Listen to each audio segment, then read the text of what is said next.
Saúdo a todos com a graça e com a paz do Senhor Jesus Cristo, que vive e reina para sempre.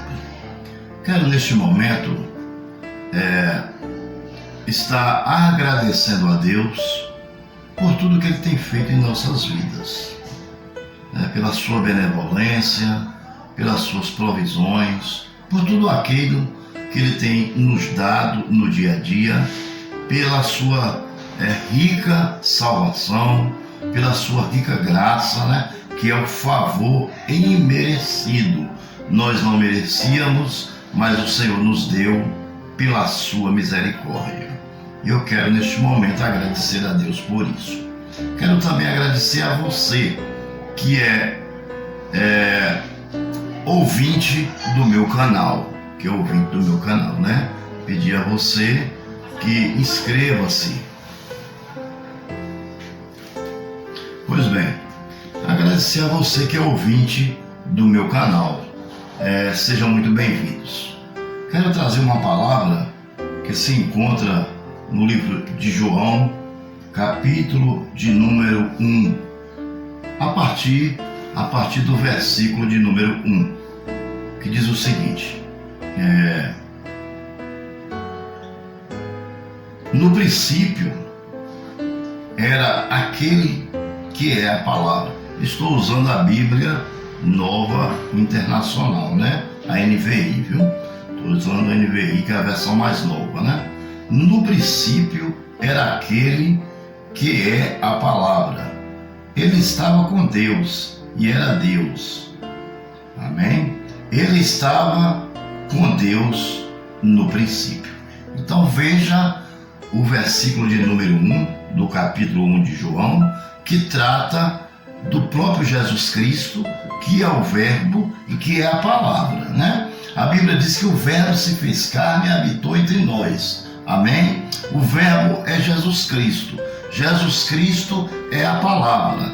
E nós só nos salvamos quando recebemos Jesus Cristo, através de quê? Através da palavra. A Bíblia, ela é a bússola, a Bíblia, ela é a ponte que nos leva a Cristo, porque a palavra de Deus é a Bíblia, e Jesus Cristo, nós encontramos com Ele na Bíblia. Por isso que a Bíblia diz: e o verbo, que significa a palavra, se fez carne e habitou entre nós. Então, quem é a palavra? Jesus Cristo. Quem salva? Jesus Cristo. Através de quê? Da palavra de Deus, que nós estamos usando agora, que é a Bíblia, com 66 livros, canonizados. Entrou no cano sagrado, foram canonizados por anciões de muitos mil anos atrás, homens de Deus, que se reuniram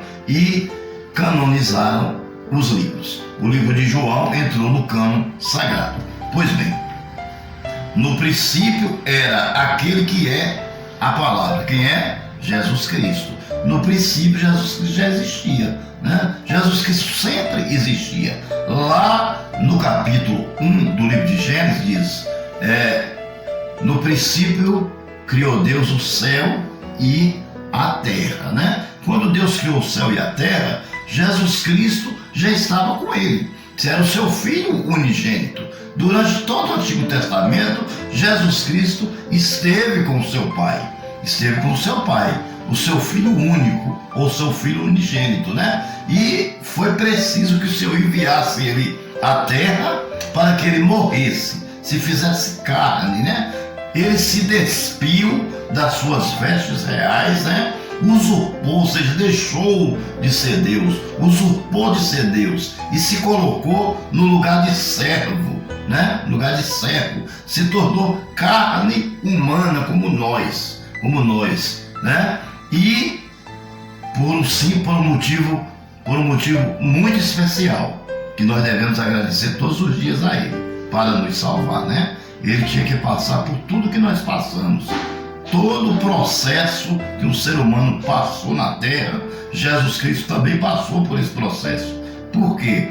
Porque Ele precisava conhecer as nossas fraquezas e limitações como ser humano. E depois ele morreria e ao terceiro dia ressuscitaria e tornaria o nosso mediador, o nosso advogado diante de Deus, né? Ele está advogando a nossa causa diante de Deus e mediando a nossa situação espiritual, amém? Ele está entre Deus e a terra, entre Deus e o homem, mediando. Por isso que a Bíblia diz que Jesus Cristo é o mediador entre Deus e os homens, amém? Então o versículo de número 1, né, que trata-se da palavra de Deus, que é o próprio Cristo, diz o seguinte: no princípio era aquele que é a palavra, amém? Que é Jesus Cristo. Ele estava com Deus. Quem estava com Deus? Jesus Cristo. Ele era Deus e continua sendo Deus, amém? Quem? Jesus Cristo, a segunda pessoa da Trindade. São três pessoas. Pai é a primeira pessoa, Filho é a segunda pessoa e Espírito Santo é a terceira. Mas é um só Deus, amém? Lá no livro de Gênesis também aparecem as três pessoas. Quando Deus diz: façamos os homens a nossa imagem e a nossa semelhança. Ali estão os três juntos: o Pai, o Filho e o Espírito Santo. Mas um só Deus. Como explica isso? Eu não sei. Só quem sabe explicar isso com riqueza de detalhe é Deus. Nós o chamamos de Trindade para tentar entender melhor. Tem muitas coisas que são paradoxo. O que é um paradoxo? Paradoxo é aquilo que nós sabemos que existe, sabemos que pode acontecer, mas a nossa mente não tem capacidade de captar. Você entendeu? A nossa mente não tem capacidade de entender com riqueza de detalhes. Então, aquilo que nós não conseguimos entender de Deus Pai, nós entendemos em Deus Filho, que é Jesus Cristo, porque Ele esteve na terra. Ele esteve na terra e veio para o povo de Israel e o povo rejeitou. Então a Bíblia diz o seguinte: bem-aventurados que não viram e creram, que somos nós, os gentios, as nações, a igreja do Senhor, amém? Então, no princípio era aquele que estava com Deus, ou na outra versão, no princípio era o verbo, né? Ele estava com Deus e ele era Deus, Jesus Cristo, amém? Jesus Cristo é Filho, Jesus Cristo é Deus, Jesus Cristo é a segunda pessoa da Trindade, Jesus Cristo é o Verbo que se fez carne e habitou entre nós. Jesus Cristo é o Salvador da alma e o Salvador do corpo, porque estávamos com a carne enfermada no pecado, mas Ele nos arrancou do lamaçal do pecado e nos trouxe para a maravilhosa luz. Ou seja, nos tirou das trevas e nos trouxe para a luz. Porque as trevas não podem dissipar a luz, mas a luz pode dissipar as trevas. Quando Jesus chega, a luz chega, porque Jesus é a luz que resplandece em nossa vida. Amém? Pois bem, continuando, versículo de número 2, diz o seguinte: todas as coisas foram feitas por intermédio dele.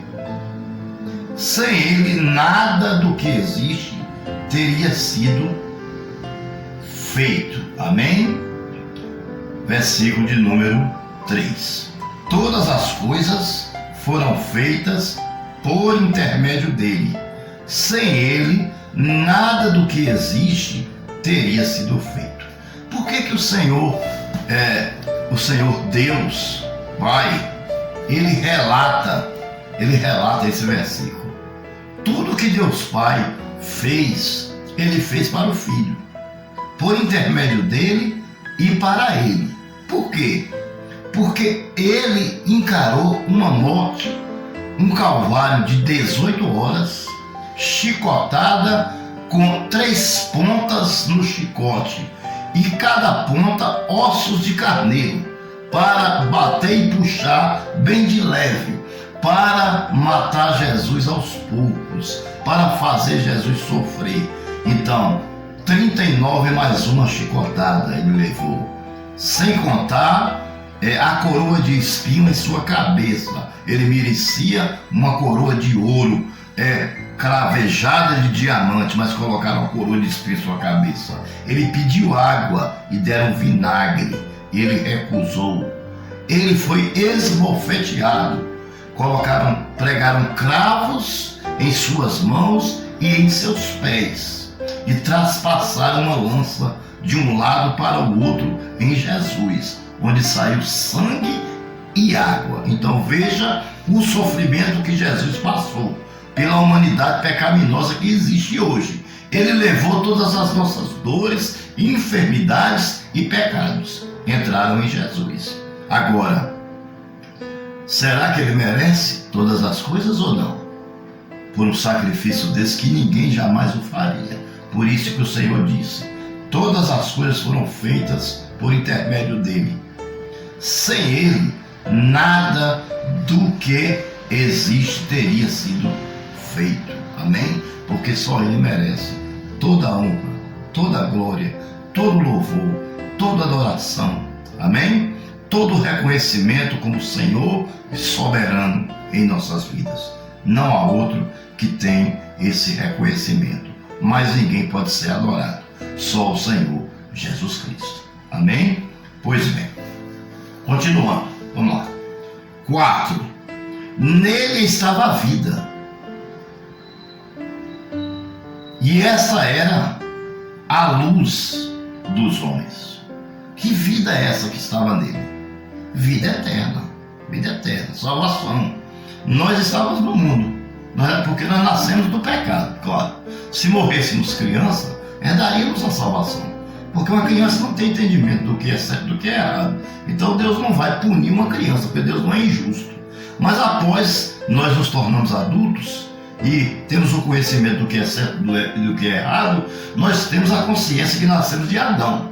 Adão pecou, portanto todos pecamos com Adão. Somos descendentes de Adão. Então o que precisa? Precisa recuperar o paraíso perdido. Porque nós perdemos o paraíso perdido, que foi aquele paraíso da dispensação da inocência, quando Deus cria Adão e depois cria Eva. Cria eles inocentes, sem nenhum pecado. Mas Adão pecou, né? E nós somos descendentes de Adão, então todos nós pecamos junto com ele. Ok? Então o que o Senhor fez? Enviou Jesus para morrer. Jesus morreu e ressuscitou. E aí ficou à disposição daqueles que nele crêem. É preciso crer. Se você não crê e não vier até ele, você não vai dar salvação nenhuma não. Só porque Jesus morreu não. Jesus morreu por todos. E ele quer que todos se salvem. Mas é preciso que nós aceitemos o seu Calvário. Aceitemos a sua morte na cruz e reconhecemos ele como Senhor de nossas vidas.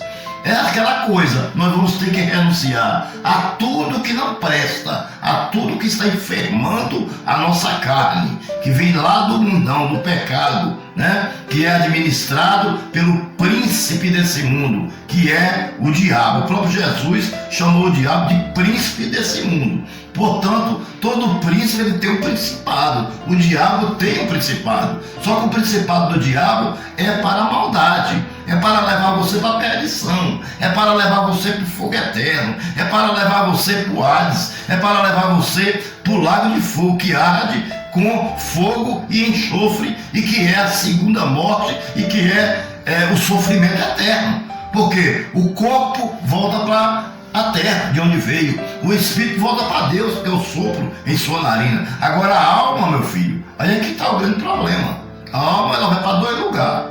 Você já sabe qual é, não é isso? Então, que nós possamos aceitar a Jesus para herdar o quê? A salvação eterna e não o sofrimento eterno.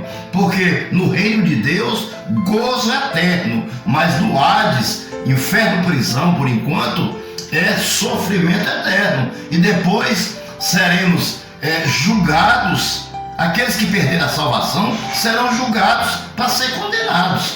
Porque a palavra de Deus diz: toda língua confessará e todo joelho se dobrará diante de Deus. Isso tem que se cumprir. Agora a igreja do Senhor não. Ela será julgada para receber os galardões. Então veja a diferença do crente para o ímpio, né? Veja a diferença do crente para o ímpio. Continuando. Nele estava a vida. Então, estávamos lá perdidos. E o Senhor veio e nos deu vida. Nos deu vida. Como?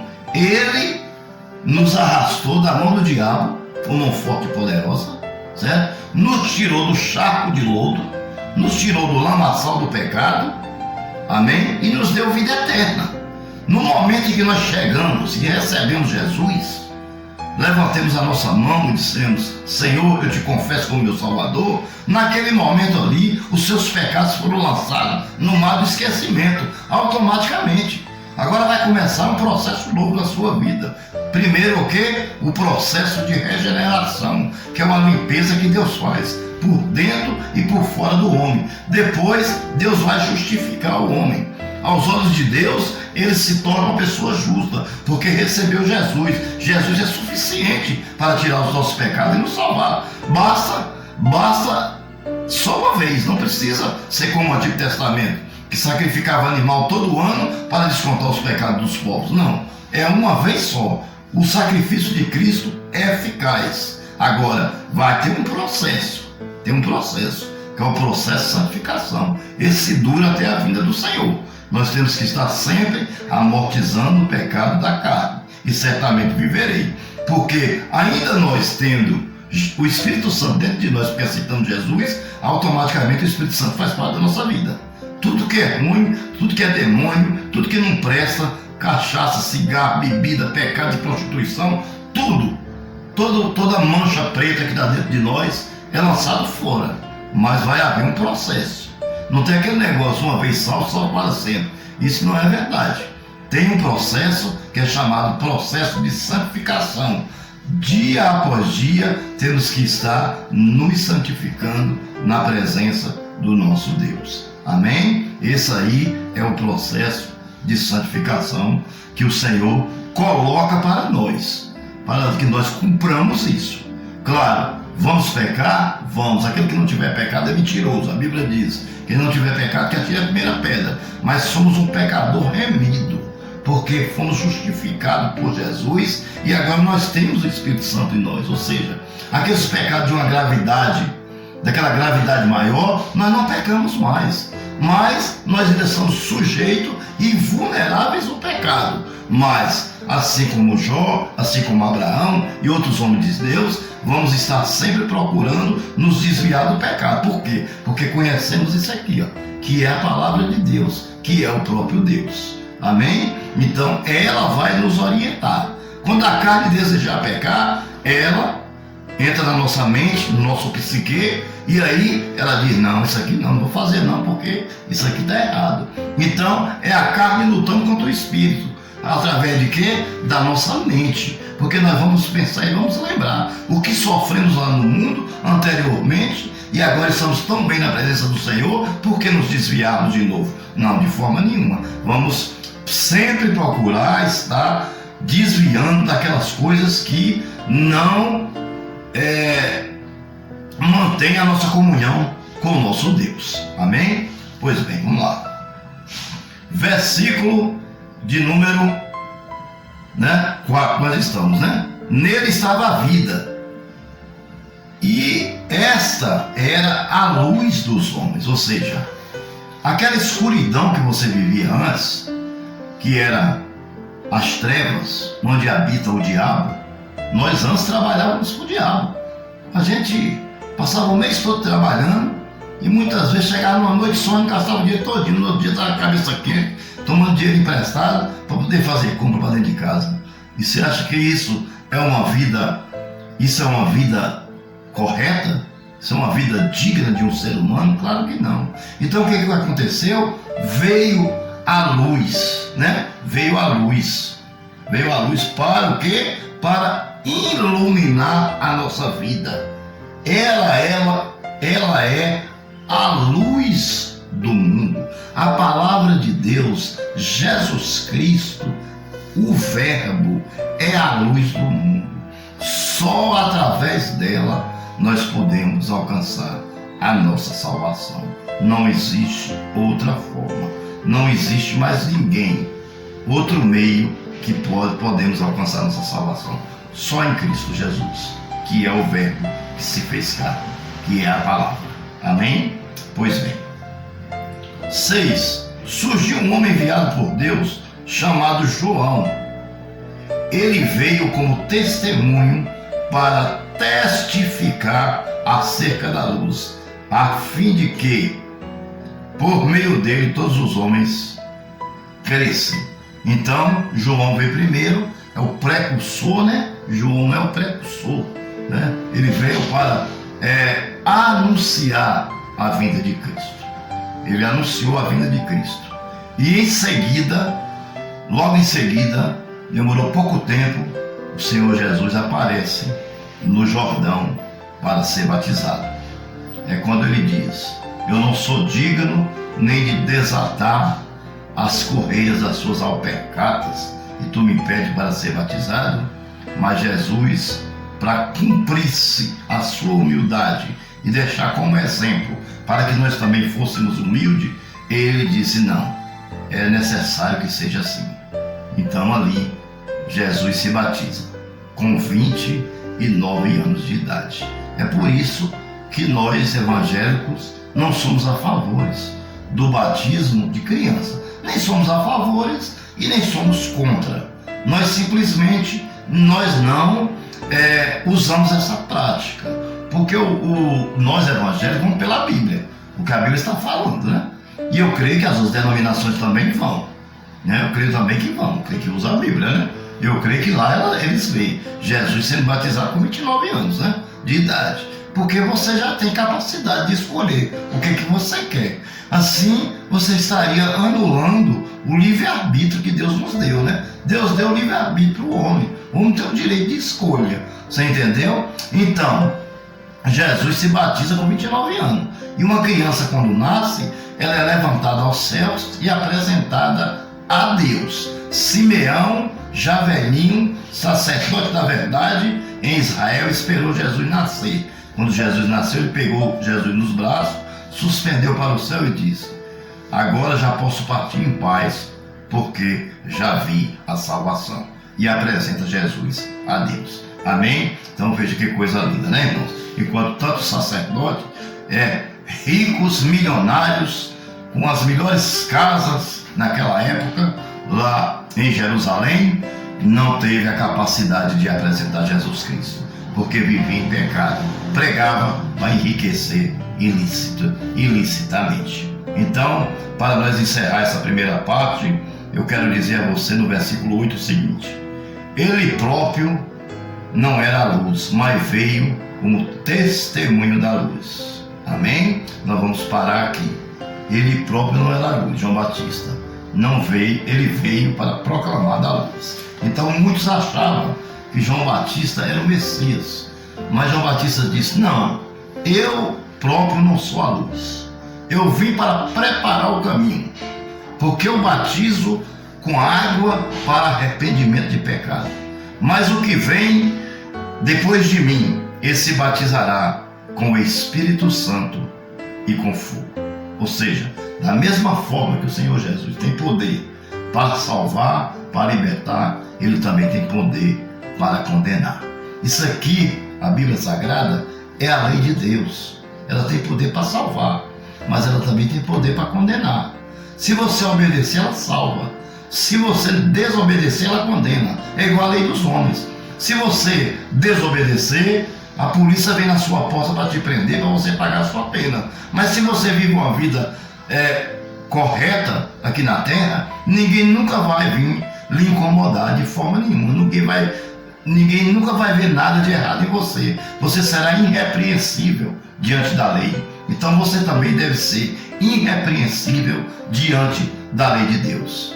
E o Verbo se fez carne e habitou entre nós. Lembre-se disso. O Verbo é Jesus. O Verbo é a palavra. Amém? Ele se fez carne, habitou entre nós, sabe para quê? Para nos dar uma chance de salvação. Para que todo aquele que nele crê não pereça, mas tenha vida eterna. Que Deus os abençoe. Peço a você que inscreva-se no meu canal, deixe o seu like, ative o sininho, para que possamos estar enviando a você as nossas pregações, os nossos estudos bíblicos. Amém? O nosso canal é um canal exclusivamente evangélico, que se preocupa com a pregação da palavra de Deus, que se preocupa com a salvação daqueles que ainda não têm uma intimidade mais profunda com Deus. Que Deus os abençoe e até o nosso próximo estudo.